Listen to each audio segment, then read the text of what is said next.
Welcome back, pet parent. I am so excited to bring this guest back on the podcast for you. It has been a while for you, not for me. I fortunately get to talk to her quite regularly, which is amazing.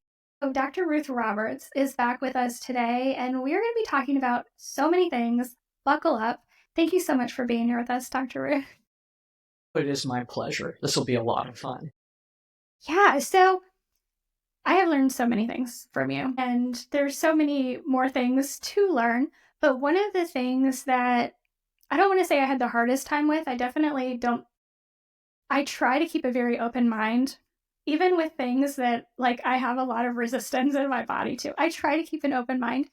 But coming from the rescue world, I definitely was, well, I was indoctrinated to so many things, but one of the things, it was probably one of the last things that I kind of have dropped is this idea of spaying and neutering every animal that comes through a rescue. Or, I mean, even breeders. I know, like, breeders, I feel like mostly do it just because they don't want you profiting off of their bloodline. But most people are getting their animals from shelters and rescues at this point, and there's kind of a mandatory when you adopt this animal, they're going to be spayed or neutered. And while there's understanding in what they're doing because of how hectic and crazy their lives are and just how in turmoil they are with the work that they do, it can actually be pretty detrimental. So I would love for you to tell us a little bit about what you have found in researching so many things that have been going wrong throughout your career in dogs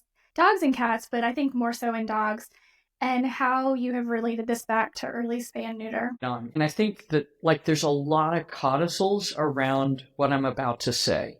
And the one I'm going to put out there that is the truth is that it is a big problem. Early spaying and neutering is a massive problem. However, I don't want to go back to the way things were when I started practice in 1990. And we don't have a good set of answers for how to handle this yet. Having said that, and we can go back to some of that stuff a little bit later, what I realized, so in 1990, I'm in rural South Carolina as a young veterinarian. 90% of the dogs live outside, often chained, sometimes with shade. I mean, just all of the things that's bad about how pets get treated, right? But what I was treating then were hit by car cases, broken legs, being sewn up from dog fights, so blunt trauma and, trauma from pet fights. I mean, dog fights mostly, and cat fights and cat abscesses and all of that. And it was like, cancer, so cool, this will be fun, which sounds bananas, right? But because it was challenging mentally to really have to shift gears, and to see a dog or cat come in with cancer was really rare. And so was Cushing's disease, and so was Addison's disease, and kidney failure, and yada, yada, yada, yada.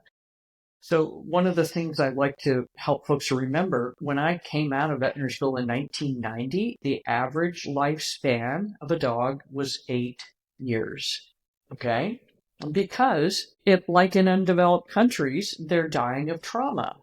Right? Yeah. They're dying of being hit by a car, of being in an abscess fight, things like that. Yes, there was pyometras. Yes, there was breast cancer. Rarely there was prostate cancer. Rarely there was benign prostatic hyperplasia and prostatic abscesses. So all of the diseases we associate with animals being intact. In mid to late 90s, so we're at 8 years in 1990 as the average survival time for a dog, or median lifespan.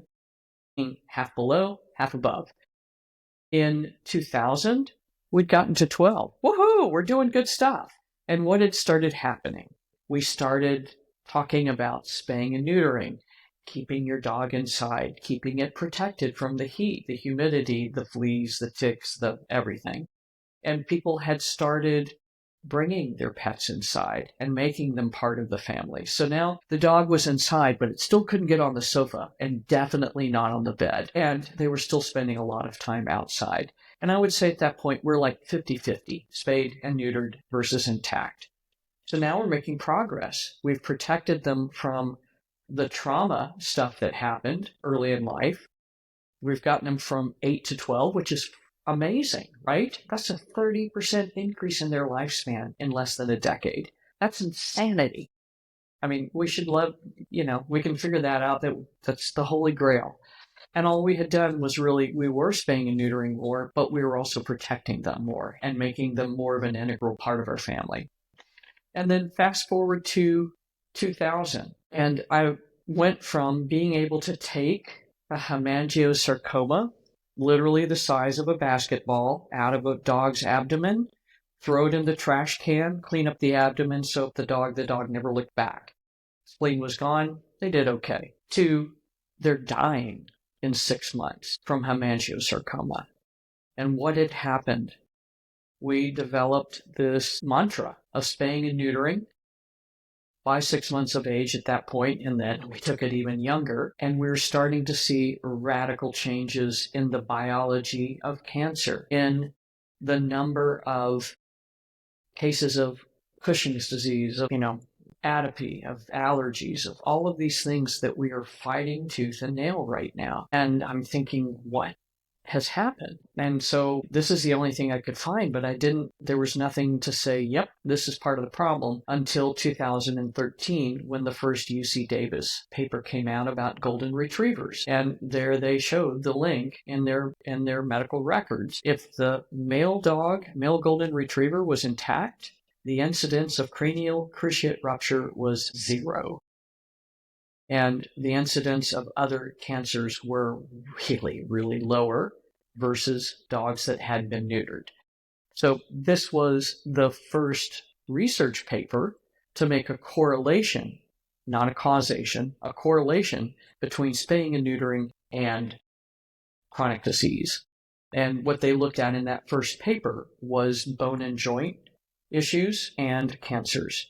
And they went on to expand that research into endocrine diseases. And, the next paper was golden retrievers and Labradors. And while the incidence of these diseases was still less in Labradors, it was a marked difference between intact and spayed and neutered dogs there for that breed. So that was the first, finally. And, we started, and this the University of Tennessee test for atypical Cushing's, which is basically estrogen dominance, had come out. And I had several conversations with endocrinologists at UT at that time. And they're like, we probably need to figure out something about hormone replacement. But, that's 2013. And here we are 11 years later with nothing different. Wow. I mean, I have to say that, growing up, all of our pets were outdoors, and that bothered me so much. So much so that, as a teenager, there was no way I was going to have a pet. When I grew up and moved out, I just couldn't. My heart was like, no, there's something wrong here.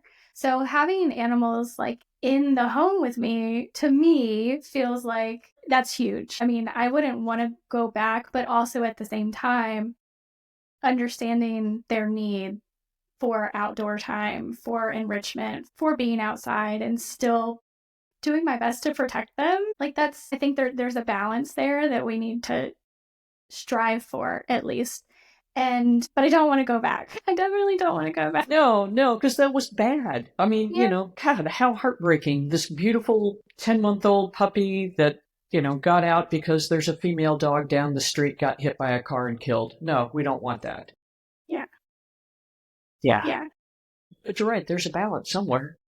There has to be a balance somewhere, and whether that, certainly, I'm sure pharmaceutical companies would love to find some sort of balance in a prescription or a hormone replacement, which I'm not knocking, but it takes time to get something from human medicine into veterinary medicine. I understand. Yeah, this is really taking time.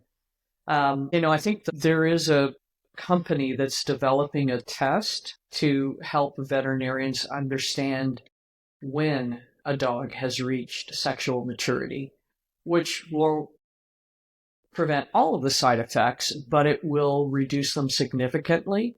And at least we will have gotten them to sexual maturity before their gonads are removed. But that's just now being studied. And that's not even opening the discussion to hormone replacement therapy. Yeah, so really, I think even before we talk about, or any pharmaceutical company gets involved, though I'm sure they would love to, it is so much about educating pet parents, educating the people out there who have pets in and around their homes, because I'm sure there are still people that have their pets outdoors, and understanding that this could be an issue, probably will be an issue, and what are some steps to take. One, if you have any control over spaying and neutering that animal. So I'm sure there certainly are plenty of people out there who are just, somebody's dog down the street had puppies and so they're passing them out like candy, right? And then in that case, you have control over bringing this dog into your home, giving them vaccines, spaying and neutering them, all of the things. You have control over that. So that's one case. And what are your thoughts there around spaying and neutering if you have control over it? Just don't. Yeah, I mean, that is the simple answer. And there's a lot of codicils around this. So if your plan is to be able to board your dog, not spaying and neutering can create a massive problem because the daycare facilities, the boarding facilities, the dog parks, because these are all businesses that are covered by insurance, their insurance may require them to deny access to dogs that are still intact. Because, of course, male dogs that are intact are more aggressive, which is not. So there's a lot of things. So you have to, that would be optimal for every dog. However, you have to live with the intact dog. And if you have 4 4-year-olds running around your house, that could be a nightmare to have an intact dog and kids that are just going to open the door for the dog. That then we're creating the situation that I came to age of as a young veterinarian where there are so many dogs being hit by a car or getting into a fight or something like this. So there's the easy answer, and then there's the answer for your family. I know. So there are options. Yes. Maybe not all veterinarians have the training in all of the options, but it's available. And Yes. so for male dogs, there are a couple of options, and for female dogs, there are a few more options. Do you have any So preferences yeah, there? so yeah, so I mean, I think again, like in the United States, there is a I can't get the word a depository of a gonadotropin releasing hormone inhibiting hormone, and it is marketed in other countries as a way to chemically castrate animals. The implants last for a period of 6 to 12 months. In the United States, they're available for ferrets, but they can be used off label. So some folks have been successful in asking their veterinarians to order that, to do the research, sharing the website for the manufacturer and saying, hey, this is, can you help me out with this? Sometimes it works, often it does not. The next best option is ovary sparing spay or a vasectomy. And the Parsimus Foundation has been very active in providing information about why early spaying and neutering or spay-neuter syndrome as a result of that is a problem and the impact it's created on dog health. They also have been active in creating training videos for veterinarians to learn how to do these procedures. Now, a vasectomy, honestly, it's going to take a little bit of time to learn it, but it's easier than doing a regular castration and much less chance of bleeding, et cetera, et cetera. Ovary sparing spay, also, to my mind, I mean, that would be relatively easy. The interesting thing is that when you can find a veterinarian that does this, often they're charging $1,200, $1,600 to do the procedure. So it's a significant cost difference between doing nothing and or doing a conventional spay or neuter. And then recently, one of our colleagues, one of our holistic pet health coach colleagues is facing this issue with our own dog. And our local veterinarian said, oh, yes, we can just do a hysterectomy, do ovariectomy and leave the uterus. And yes, that will prevent pyometra or uterine infection from occurring. but it's not going to provide significant benefit in terms of hormones. And after a while, yes, there's a little bit more with the uterus, but that goes away pretty quickly. And the deal is that in the EU, this is when they do spay and neuter, this is a more common procedure because you can do this laparoscopically, less traumatic to the animal, but you still have the same health deleterious effects on the health by removing the ovaries only, as you would with removing the testes only. So there's all of that. Well, quite a few of my listeners are 2.0 pet parents, and I would love, because you talked about some of the issues that you saw around early spay and neuter, the cancers, Cushing's, Addison's, things like that, endocrine disorders. Would you mind, and then you just brought up hormones, so would you mind explaining a little bit as to why you feel like you're saying, like, what's actually going on when we spay and neuter an animal early? Why is this so detrimental to their health? So the curious thing is that we're talking mostly about dogs. For cats, I think there are some issues, but it does not seem to be as profound as for dogs. So what we know from the science, and much of this research was done by Dr. Michelle Kutzler at Oregon State at Corvallis Veterinary School. She is a theriogenologist, somebody that specializes in breeding and reproduction. So how she got onto this, I'm not quite sure, but I'm glad she did. And what she found is that in dogs, after they are spayed and neutered, the levels of luteinizing hormone, and so maybe what I should do is back up a little bit and talk about how this works normally, so this will make a little more sense. Let's try that. We think the sex glands, the ovaries, the testes, everything's there. Well, they have to get told, hey, we need some levels of progesterone increased, or estrogen, or testosterone.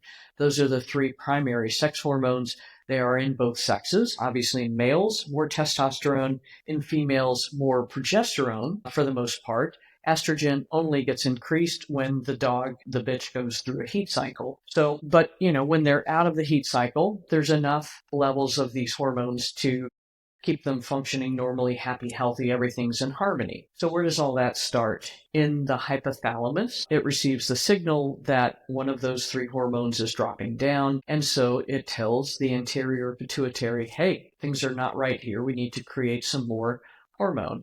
And so the anterior pituitary produces gonadotropin-releasing hormone, which then goes to the gonads, the ovaries, the testes, and starts to produce luteinizing hormone and follicle-stimulating hormone, along with estrogen, progesterone, testosterone.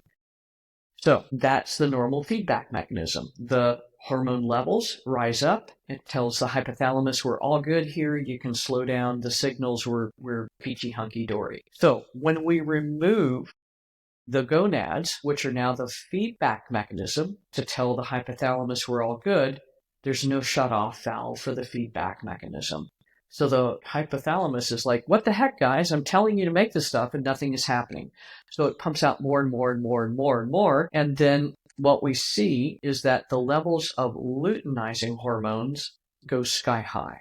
And they can be anywhere from 3x that of an intact animal to up to 30x the intact animal's level. What then happens, and this is where the problems get created, is that these elevated levels of luteinizing hormone are circulating all through the bloodstream, and tissues that should not have luteinizing hormone receptors develop receptors. And so now the luteinizing hormone can come down and interact with a cell it shouldn't. And what's happening is either there are too many proteins of a certain type of communication for that cell being produced, no proteins being produced, or in an inappropriate quantity. So what does that mean? So let's take the example of canine cruciate rupture. What's happening is those hormone receptors in the cruciate ligament are being saturated with luteinizing hormone. And when that happens, the tissue proteins are not being coded correctly, so that the tissue becomes weaker and more likely to rupture. And when it finally does, a second thing happens. It's a very specific type of collagen ligament in that ligament. And when that's exposed to the immune system, if the other cruciate begins to get weakened or stressed, the immune system sees that protein and comes and attack the opposite leg. So that's why it's so common if a dog blows one cruciate, it often blows the other one in a very short period of time. And then you can repeat that scenario with wherever you can think of a chronic disease in the adrenal glands. It can create Addison's disease, and we should see Addison's disease in young puppies. Now we're seeing it in dogs as old as 5-6 years of age. Cushing's disease, which we should see in an old dog, and now we're seeing that in dogs as young as 5 or 6 years of age. Hip dysplasia, joint sort of cartilage malformations, kidney disease, liver disease, inflammatory bowel disease, atopy, which is an immune-mediated allergy response that's way over the top. These high levels of LH have been associated with increased rates of atopy. Cancers, what's happening is the immune system is not surveilling properly, and so these horrible, horrible cancers are able to get a foothold and just go like mad. It just got to the point where, like I said, in my early career, seeing a dog with lymphoma was rare and kind of fun and exciting because now I had an opportunity to help these guys in a different way. It got to the point where we're seeing lymphoma in 6-year-old dogs. And at one point in my career, I had this 4-month-old Weimaraner puppy that I could not figure out what was going on. There was something in the abdomen. X-rays were weird, ultrasound was weird, and finally we decided to take the dog to surgery. This dog had fulminant lymphoma all over its abdomen. And I mean, at 4 months of age, that's just insanity. So that's kind of the mechanism of what's going on when we spay and neuter early. Wow.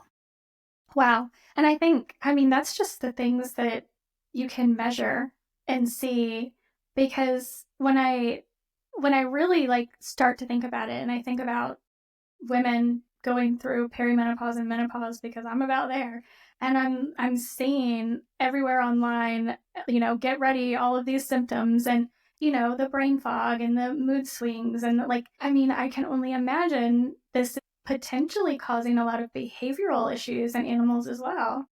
Absolutely. I mean, and that's I didn't say anything about the brain, but that's why we're seeing so many behavioral issues, so much just irrational fear about stuff, and canine cognitive dysfunction. So it is system-wide in the body, which is horrifying. So the big question then is, what I always see anytime I talk about spay and neuter, all the people on my socials are like, my gosh, I cannot believe I did this to my animal, and what do I do next? So going back to your example about menopause in women, here's what I can tell you. When Mary Jo went through menopause, it was horrid for her. Like, she started at 45, hot flashes, couldn't sleep, awful, weight gain, horrible. She was eating a lot of sugar and drinking wine. So what I'm here to tell you is that, oh my God, I did this to my animal. No, you were following the best advice at the time that you had. And so it's done. We can't put the ovaries back in. We can't put the testes back in. But you have power over all the other choices for your dog's life, over what you feed, over vaccines, medicines, the flea and tick stuff, all of those things. And so then now what you need to do is treat your baby gingerly, carefully, and with intent to create a situation of health rather than allow the health to be further derailed by other options that are not the most beneficial ones. So everybody take a deep breath. Yeah, take a deep breath.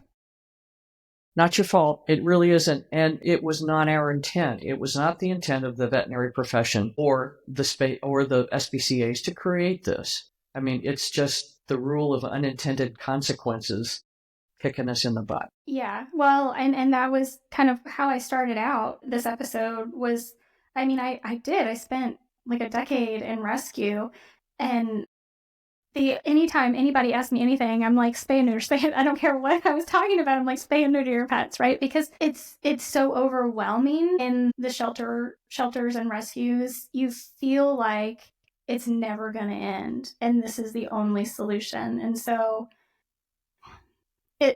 it's good that we are realizing the unintended harm that was caused. And then again, as you said, take a breath. There are things you can do.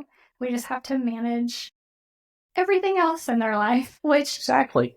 brings me to the second thing I wanted to talk to you about today, because I think that's a good place to talk about pet health coaches. And I would love for you to tell our listener a little bit about this newish program that you have going on, this certification, and what, not just what pet health coaches can do for them or what they can do if they want to become a pet health coach, but kind of your vision for long term in the world. Right on. So this program was modeled after human health coaching. And back in the day, back in the 80s, when the insurance companies told the doctor, okay, you got 15 minutes in the exam room and you're out of there and on to the next one or you're going to get penalized, right? So what happens is the doc walks in and he says, Jess, your H1AC is elevated. This is pre-diabetic. If you don't get this under control, you're going to become diabetic and on insulin. Betty's going to come in and tell you what to do. And Betty was the nurse. So this was coaching in its infancy. And where it went from there is to people that could help you understand what it is your diagnosis was, whatever it was, rheumatoid arthritis, diabetes, inflammatory bowel disease, et cetera, et cetera, et cetera. And help you figure out strategies to keep it under control so that you could live a happy, healthy life and not progress further down the flow sheet into the medication. So from there, functional medicine started having more of a heyday around that time because there were doctors that are like, I can't talk to a patient about diabetes in 15 minutes, and neither can Betty. So what can we do to help catch these people before they get further down that pathway and turn them around? And then, from that, these guys were nutbags back in the early 80s. They were talking about things like leaky gut. They were talking about things like metabolic syndrome, which are now ICD-9 diagnoses in the conventional Western world. I mean, it's incredible how this has progressed. I went from 15 showing my GI doc a microbiome report, and she's like, I don't know what this means. And I looked at her and said, you need to learn how to read these because you will be in 5 years. And indeed, that is now part of mainstream medicine. So from this, lack of time to educate the patient, this whole industry was born. And from the 80s to today, it is now a $7 billion industry. And what it has done is given you and I, the average Joe with little to no health education, the tools and the partner in our health to help us figure out what to do when plan A doesn't quite work as well as we would like. And so a health coach would work with you to look at your diet, your lifestyle, your stress level, what's your family life like, and how do you spend time having fun, or do you actually take time to have fun, and go through all of those things with you. And that was my goal with the Holistic Pet Health Coach Certification Program, is to create a group of people that could understand the physiologic reasons for why the dog has IBS, why the cat has IBS, and provide you, the pet parent, the resources and the tools and the partner, the guide to help you get your cat or your dog from screaming diarrhea 6 times a week. The conventional meds help, but we don't want to stay there all the time, to having that disease under control or in remission as long as you keep doing the steps, right? And that's where it's hard for the human health coaches. We get better, the diarrhea goes away if we have IBS, and then we want to go back to eating Doritos. And are like, what happened? I was better. We can't eat that. That's why you got sick. So that's the deal, is that how can we help pet parents have a trusted guide that can help them cut through all the noise on the internet and support them to have better conversations with veterinarians that are now in that position of 6 to 12 minutes per appointment, and get out of the room and on to the next one, or else you're penalized by corporate. The noise of the internet.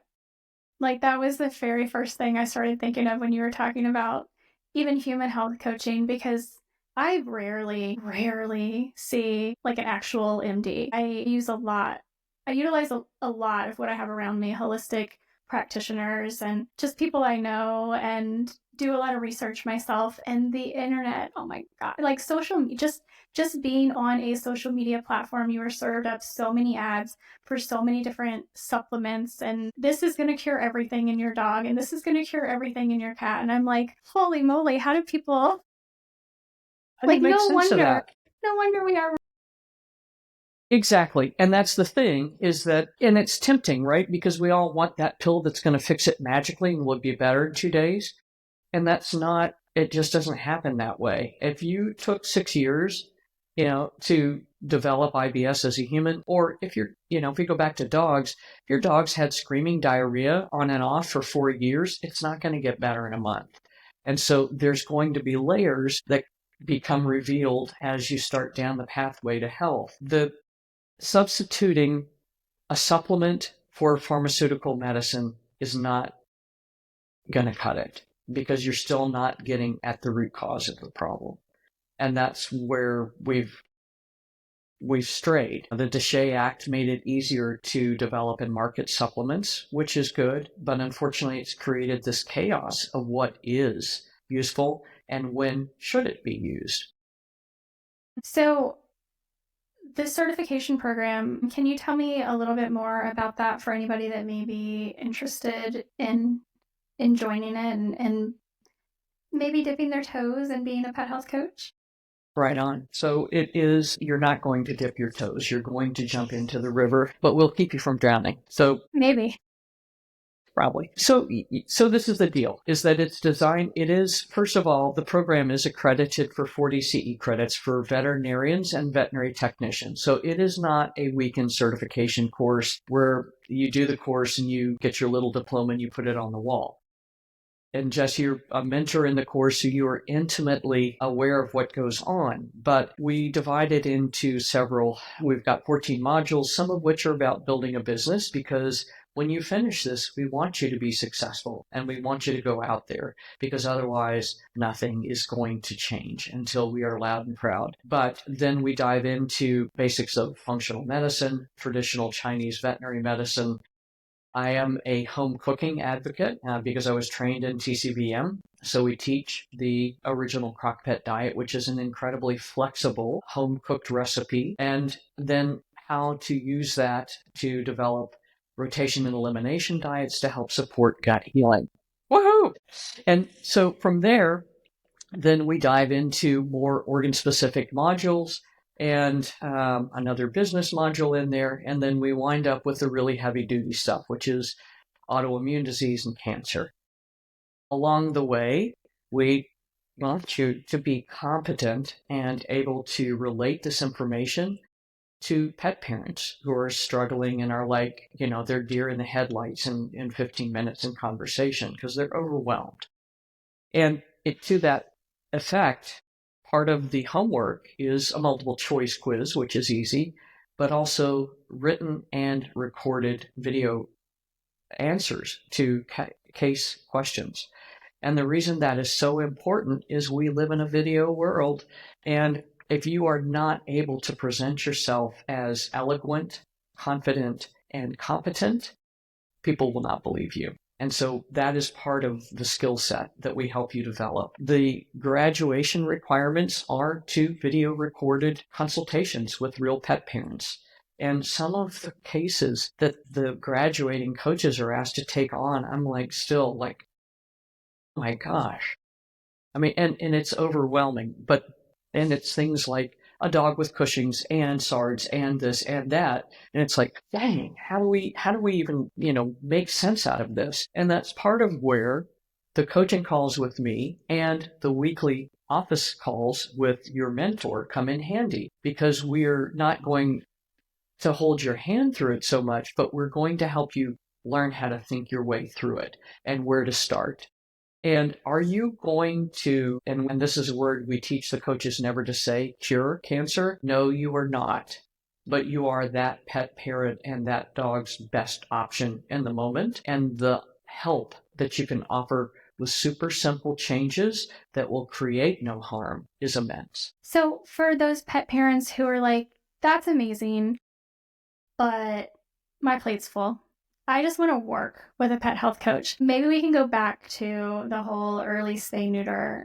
If they were to work with a pet health coach and say, I don't know, their dog is overweight, they're concerned that there are some underlying issues. Maybe they've got all these foods they can't eat, or they have Cushing's disease, or they're just struggling. That's what I find more than anything else is people are like, I've been to the vet so many times and I'm just not getting, I feel like I'm not getting answers. I feel like I'm not getting any resolution. How do you see a pet health coach jumping in and helping a pet parent with that?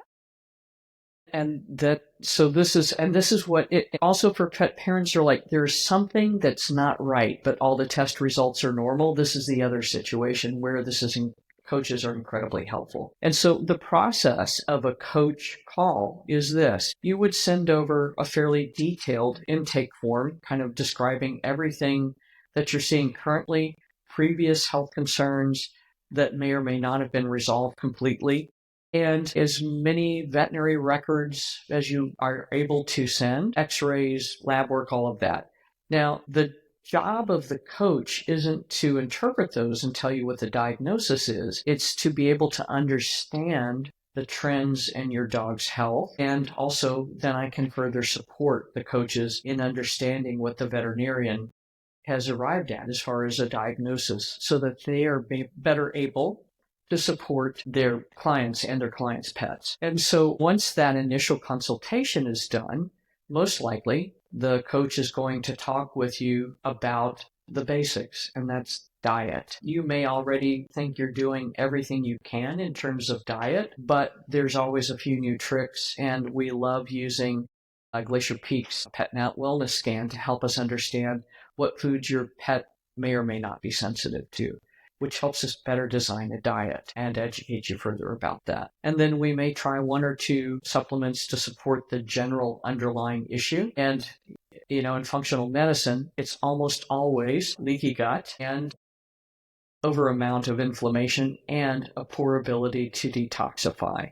And so if the coach guides you through doing those three things, supporting those three systems, the changes we start to see are immense. And again, if your dog's had diarrhea for 4 years, it's not a one-shot call. This is a process that's going to take 6 to 8 months, but because you now have a guide that you trust and somebody that can continue to educate you through that process, now you've got a resource that helps you be the best pet parent possible. And when you do need to go to the vet, to have very efficient conversations with the veterinarian and understand what the tests are that the vet is suggesting and to ask for other tests that may be helpful in narrowing down what's going on. So it sounds like a pet health coach is a piece of the puzzle, is part of a healthcare team that's going to help you as the pet parent make the best decisions for your pet and your lifestyle and moving forward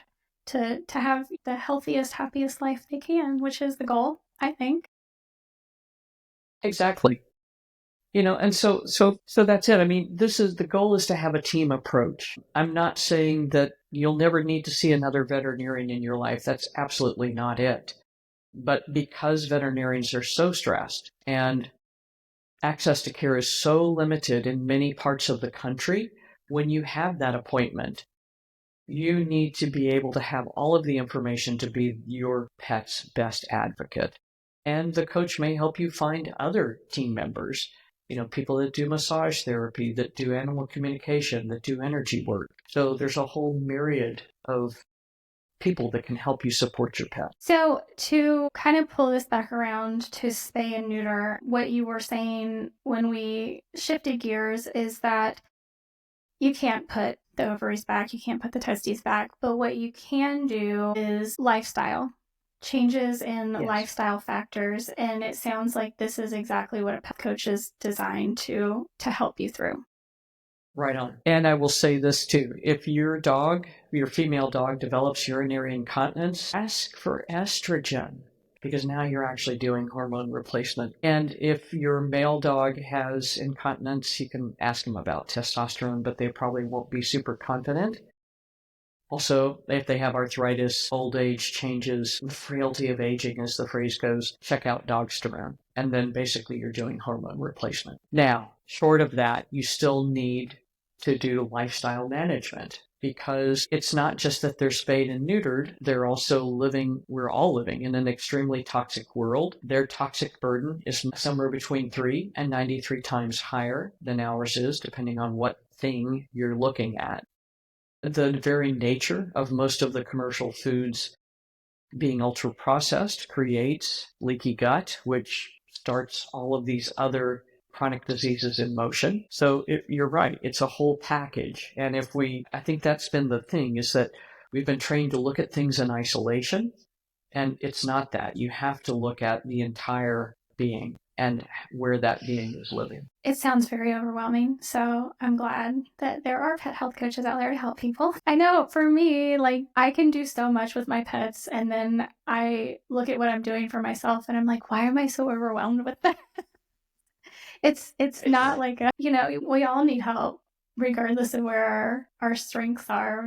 There's always something we need help with, I feel like. Right. And that's kind of one of the strengths of the coaches as well, is that it can be extremely overwhelming, and you can go out and buy the 27 supplements, but the coach can help you figure out which maybe 1 or 2 are useful and appropriate, and to make it less overwhelming by helping you literally take small bites of the elephant. I love that. So where, if people are interested in learning more, I know you have lots of blogs and videos out there, and I'm sure, I can put links in the show notes to more information about the certification program if people are interested in that. But where can people find you on socials to get more in-depth information?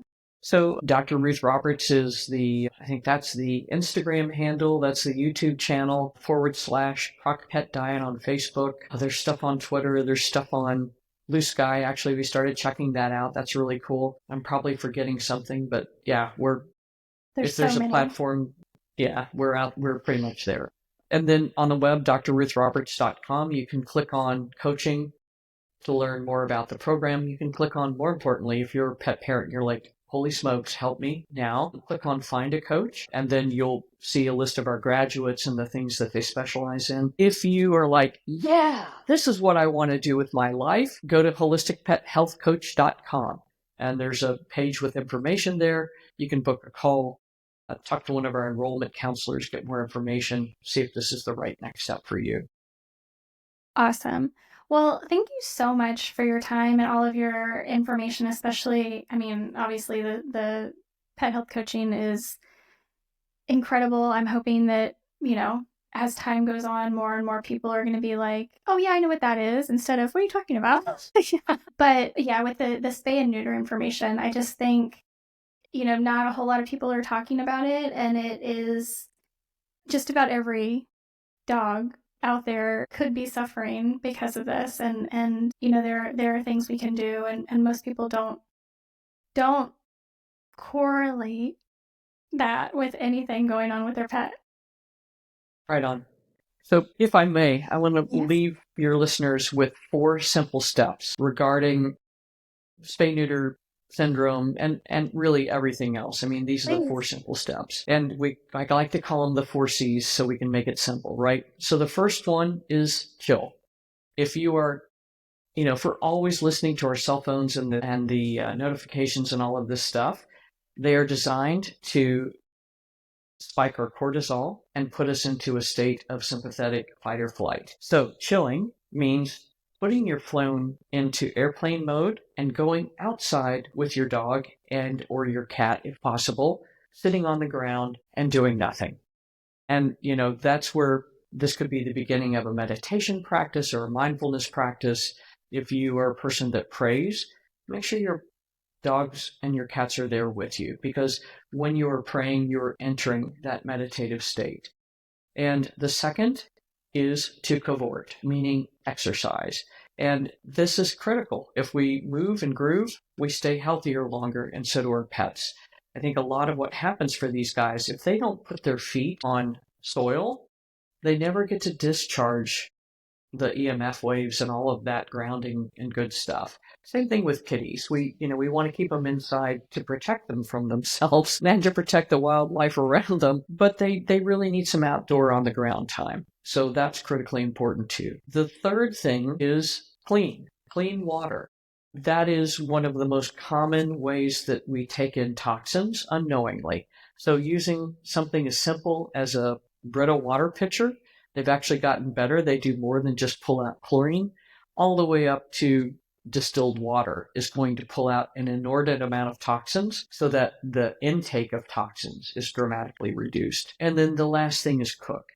And whether you are raw, fed, advocate, home cooked food, whatever it is, use whole foods. And I think that really is so critical because that way we're going to foster healthy guts, healthy animals, and reduce inflammation and improve detoxification. Well, I love that. I think it's a great way to end. And I just want to say thank you again. And guys, make sure to check out the program or pet health coaching, depending on what you feel like your need is, what your calling is. And thank you again so much for helping us understand spay and neuter syndrome, Dr. Ruth Roberts. It is my pleasure, Jess.